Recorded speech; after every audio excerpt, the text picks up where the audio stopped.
बिल्कुल, बेटी बचाओ तो कहा, लेकिन अब बेटियों को समझ में आ गया कि बचना किनसे है, क्योंकि ये नहीं बचाने वाले हैं। बेटियों को समझ में ये आना चाहिए कि इन्हीं लोगों से जो बेटी बचाओ का नारा लगाते हैं, इन्हीं से आपको अपने आप को बचाना है, अपने कल को और अपने आने वाले कल को और आज को बचाना है, क्योंकि दुष्कर्म करने वाली यही वो बिल्कुल वही किसान आ गए थे जैसे गोदी मीडिया में जो सरकार के अपने बैठे हुए लोग आ जाते हैं जिनकी जेबें भरी होती हैं, वो वैसे ही किसान वहाँ पे आगे होंगे सरकार के समर्थन में। वो असली आंदोलनकारी है, देश का हित चाहते हैं। 303 मीन्स अगर आप बहुमत से पावर में बैठे हैं तो why can't they have this courage कि यहाँ पे आकर देखें, हमारे बीच में, हमारे यहाँ पे रहे। बता दीजिए मुझे, पत्रकार है ना आप लोग, बताइए मीडिया में अभी तक आप लोगों को पता होगा बीजेपी का कौन आया यहाँ पर? सिर्फ झूठ बोलना यूएसपी है उनकी। ही इज नोन फॉर मेरा झूठ सबसे मजबूत। अगर गट्स है तो लोगों के बीच में जनता ने चुना है ना, तो जब जनता के पास सबसे बड़ी ताकत है, बोलो ना उसको एक प्रेस कॉन्फ्रेंस। मीडिया तब बोलती है, इनकी गंदी गोटी मीडिया, ये दलाल मीडिया, जब हम लोग जाके रियलिटी दिखाते हैं कि उन बच्चों को इंसाफ मिलना चाहिए जिनके हाथ बंधे हुए थे और जिनकी पुलिस ने कहा है मुंह से झाग आ रही थी।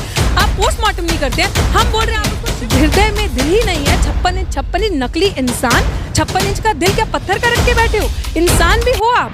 नमस्कार, मैं प्रियंका अस्थाना, आप देख रहे हैं द बोलती बंद। खबर जीवी आ गए हैं आंदोलन जीवियों के पास और जानते हैं कि आखिर यहाँ पर क्या चल रहा है, क्योंकि सरकार के मुताबिक यहाँ पर बैठे हैं आंदोलन जीवी, और आंदोलन जीवी ऐसे हैं जिनका इस किसान आंदोलन से कुछ लेना देना नहीं है, लेकिन फिर भी यहाँ पर आते हैं। अभी हमारे साथ हैं डॉक्टर रितु सिंह, जो कि सोशल एक्टिविस्ट हैं। सोशल एक्टिविस्ट कहूँ या आंदोलन जीवी?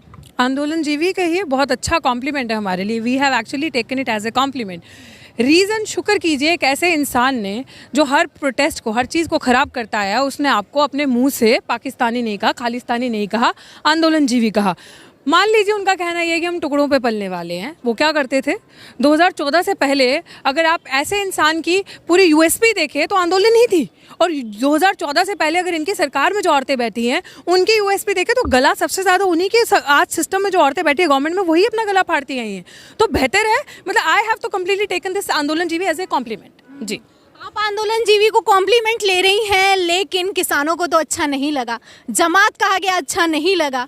आपको क्या लगता है कि जब कोई आंदोलन सरकार के खिलाफ होता है तो वो आंदोलन जीवी हो जाता है, देशद्रोह हो जाता है, राष्ट्रद्रोह हो जाता है, लेकिन वही जब फेवर में होता है तो अच्छा कैसे हो जाता है? देखिए, ऐसा कभी नहीं हुआ कि जो फेवर में होता है वो अच्छा हो जाता है। अगर कोई चीज़ फेवर में होगी तो आंदोलन होगा ही नहीं। सड़कों पे वही लोग होंगे जो इस सरकार से प्रताड़ित होंगे। A and B, you just see, अगर आप पीछे जाए 2014 से। मैडम, आपको पता नहीं है कि ये जो रामलीला मैदान है उसमें कुछ किसान आ गए थे सरकार के समर्थन में, सरकार ने उसी का हवाला दिया था, बिल्कुल मंत्री भी पहुंच गए। वो बिल्कुल वही किसान आ गए थे जैसे गोदी मीडिया में जो सरकार के अपने बैठे हुए लोग आ जाते हैं जिनकी जेबें भरी होती हैं, वो वैसे ही किसान वहाँ पे आगे होंगे सरकार के समर्थन में। असली किसान अगर आप लोगों को देखना है, पैन कीजिएगा कैमरा इसके बाद और पूरे प्रोटेस्ट को लगाइएगा, जाकर टेंट में देखिएगा तो आपको पता चलेगा। क्योंकि ये नैरेटिव बेहतर है कि आप लोग ना दिखाएं कि जिस तरह से कल जी न्यूज़ वालों की चालाकी पकड़ी और पूरी चैट वायरल हुई, झूठी खबरें आप लोग दिखाते हैं। खाली टेंट जहाँ पे है, कोई 4 ग्रुप शौचालय करने चले गया, लोग लंगर खाने चले गए, पीछे से जाके टेंटों की फोटो खींच के आप डिस्प्ले करते हैं कि किसान नहीं है यहाँ पे। अगर आपको असली जज्बा चाहिए, असली लोगों को देखना, तो सड़कों पर आकर यहाँ आकर देखिए। अगर आप मुझे बताएं, असली आंदोलनकारी हैं, अगर हम आंदोलन जीवी हैं, वो असली आंदोलनकारी हैं, देश का हित चाहते हैं। 303 मीन्स अगर आप बहुमत से पावर में बैठे हैं तो why can't they have this courage कि यहाँ पे आकर देखें, हमारे बीच में, हमारे यहाँ पे रहें। बता दीजिए मुझे, पत्रकार है ना आप लोग, बताइए मीडिया में अभी तक आप लोगों को पता होगा बीजेपी का कौन आया यहाँ पे? भाजपा से कितनी भाजपा की औरतें, किशोर गुर्जर आए तो थे, क्या करने आए थे वो यहाँ पे? आप मुझे बताएं ये चीज़ कि वो लोग यहाँ पे क्या करने आए थे। यहाँ पे गंदी राजनीति ना करें, यहाँ पे पॉलिटिक्स करने ना आए, यहाँ का माहौल खराब करने ना आए। जिस तरह से आपने बहुत चाहा शुरुआत में, अगर आप क्रोनोलॉजी समझना चाहते हैं तो क्रोनोलॉजी थी कि पहले फंड आता है इनको चीन से, पाकिस्तान फंड करता है, फिर उसके बाद कहा नकली किसान, असली किसान, छोटे किसान, ये चलता आ रहा है। और फिर कुछ नहीं चला तो कहा आतंकवादी, और 26 को इन्हीं के लोगों ने आके जो माहौल खराब किया लाल किला पे, वो भी सबने देखा। अपने ही एंटी सोशल एलिमेंट्स घुसाए थे प्रोटेस्ट के अंदर, जिन्होंने पूरा प्रोटेस्ट खराब किया। अगर आपकी मंशा अच्छी थी तो 26 तारीख को जो रूट दिया गया था, हम सब साथ थे, जो रूट दिया गया था, तो आपको गाजीपुर बॉर्डर में वो रूट देना चाहिए था। आप बैरिकेटिंग नहीं करते, लेकिन उसी रूट पे बैरिकेटिंग थी। तो आप मुझे बताएं, मंशा उनकी खराब है कि यहाँ पे जो लोग अपने हकों के लिए आए हैं, जो लोग अपनी किसानी, अपनी जल जंगल जमीन के लिए, अपने अधिकारों के लिए, वो आज किसान, नकली किसान है सरकार के मुताबिक? बिल्कुल, सरकार के मुताबिक तो लोग ही नकली हैं। सरकार के मुताबिक वो ऐसी बीजेपी भाजपा सरकार है, वो ऐसी वॉशिंग मशीन में कि अगर आप भाजपा के गुण गाएंगे, अगर आप भाजपा में शामिल होंगे तो आप ऐसी वॉशिंग मशीन में जाएंगे धुल के आपके सारे कुकर्म धुल जाएंगे और आप उस साफ हो जाएंगे। लेकिन अगर आप भाजपा के गुण नहीं गाएंगे, अगर आप अगेंस्ट बात करेंगे, उनकी गंदी नीतियों का विरोध करेंगे, तो आप गुनाहगार हैं। सब समझने की बात है, आप भी ये चीज़ ध्यान रखें। मीडिया जो है वो चौथा स्तंभ माना जाता है डेमोक्रेसी का, लोकतंत्र का। तो जब मीडिया, आप जैसे लोग अगर आज हमें यहाँ के सवाल करते हैं, अगर आप ही लोग जाकर दुष्प्रचार करेंगे, गलत चीज़ें दिखाएंगे, इन बेचारे किसानों की, गरीब किसानों की, छोटे लैंड होल्डर्स हैं, इनके पास ना इतना पैसा है, ना इतना रोजगार है, ना इतनी रिसोर्सेज है, अगर आप जाकर इनकी गलत इन्फॉर्मेशन वहाँ पे दिखाएंगे तो इनकी बात कौन सुनेगा?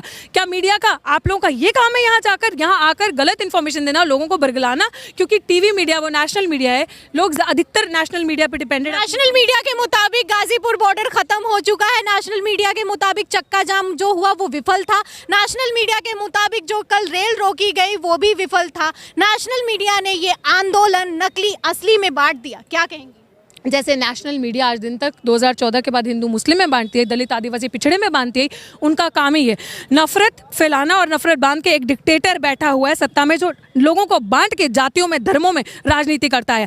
आप मुझे बता दो 2014 के बाद से क्या उसके पास मुद्दा है?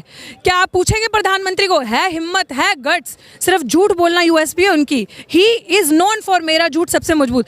अगर गट्स हैं तो लोगों के बीच में जनता ने चुना है ना, तो जब जनता के पास सबसे बड़ी ताकत है, बोलो ना उसको एक प्रेस कॉन्फ्रेंस करे। अच्छा, मैंने कल भी सुझाव दिया था, आपके माध्यम से भी देती हूँ, इस टीवी आपके इस चैनल के माध्यम से, आप बोलिए प्रधानमंत्री अगर इतनी बड़ी बड़ी बातें करते हैं, जैसे अमित शाह भी जाकर बंगाल में इस 3 बिलों की बहुत वाहवाही कर रहे हैं, ये किसान वहां तक भी पहुंचने वाले हैं। मैं प्रधानमंत्री जी से कहती हूँ जो इतना खुलेआम झूठ बोलते हैं, प्रधानमंत्री जी को कहती हूँ, जब आपने कहा नकली किसान है, आपने कहा आंदोलन जीवी हैं, तो आप अगर सामना कर सकते हैं तो इस दूर मत जाइए, दिल्ली विश्वविद्यालय, जेएनयू और जामिया और 4-5 यूनिवर्सिटीज़ ले लीजिए। मैं कहती हूँ तर्क, जो लॉजिक दे के बात करें, जो रैशनल थिंकिंग से बात करें। आप 10 बच्चे ले लीजिए और उनके साथ ऑडियंस हमारी होगी, हम आएंगे, आप उनके साथ तर्क वितर्क करके दिखा दीजिए। प्रधानमंत्री का नकाब जो चेहरा पहना ना, अभी बंगाल में चुनाव है, जो टैगोर बन के वो घूम रहे हैं ना, लंबी दाढ़ी है, इससे अच्छा कोई एक्टर कहीं देखने को मिलेगा? तो वो आपको दूध का दूध पानी का पानी दिख जाएगा कि ऐसा इंसान जो सत्ता में बैठ के सिर्फ झूठ की राजनीति कर रहा है और झूठ से आया है। अगर है हिम्मत, लेट मी टेल यू, आज जो हुआ है उन्नाव में बच्चियों के साथ, आप झूठ, मीडिया का काम क्या है? मीडिया तब बोलती है जब ट्विटर पे हम जैसे लोग तहलका मचाते हैं। मीडिया तब बोलती है, इनकी गंदी गोदी मीडिया, ये दलाल मीडिया, जब हम लोग जाके रियलिटी दिखाते हैं कि उन बच्चियों को इंसाफ मिलना चाहिए जिनके हाथ बंधे हुए थे और जिनकी पुलिस ने कहा है मुंह से झाग आ रही थी।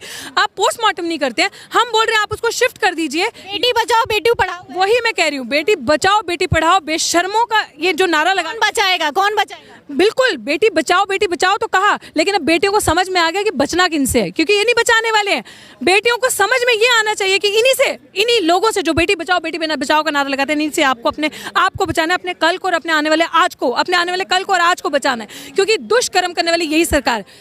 आप मुझे बताइए, हम लोगों की, आवाम की क्यों नहीं है इतनी हिम्मत या इतना विश्वास यूपी पुलिस के अंदर या यूपी में जो लोग बैठे हैं सरकार उनके ऊपर, कि वो लोग, क्योंकि इतिहास गवाह है, हाथरस की बच्ची के साथ जो हुआ, तब भी हाथरस की बच्ची का हफ्ते तक कोई नहीं बोला था। जब हम लोगों ने हल्ला किया कि वो दलित की बच्ची है, उसके हकों के लिए कोई बोले, आगे आए। हम लोग जब आगे आए, आप मुझे बताएं, तब वो लोग उसको लेकर आए जब वो अधमरी हो चुकी थी, ऑलमोस्ट शी वॉज मर चुकी थी वो आधी, आप मुझे हाफ डेड थी। आप मुझे इस बारे में बताएं, क्या वो इस सरकार का कोई जवाबदेही है? क्या हम शॉर्ट टर्म इतने हो चुके हैं कि हम भूल जाते हैं? नहीं, मेरी सवाल सुनिए, हम इतने शॉर्ट टर्म हो गए कि हम भूल जाते हैं।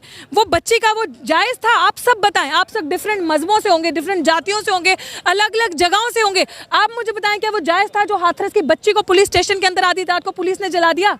जायज़ था वो? जब वो बच्ची मर गई, उसके संस्कार तो करने दो उसके माँ बाप को।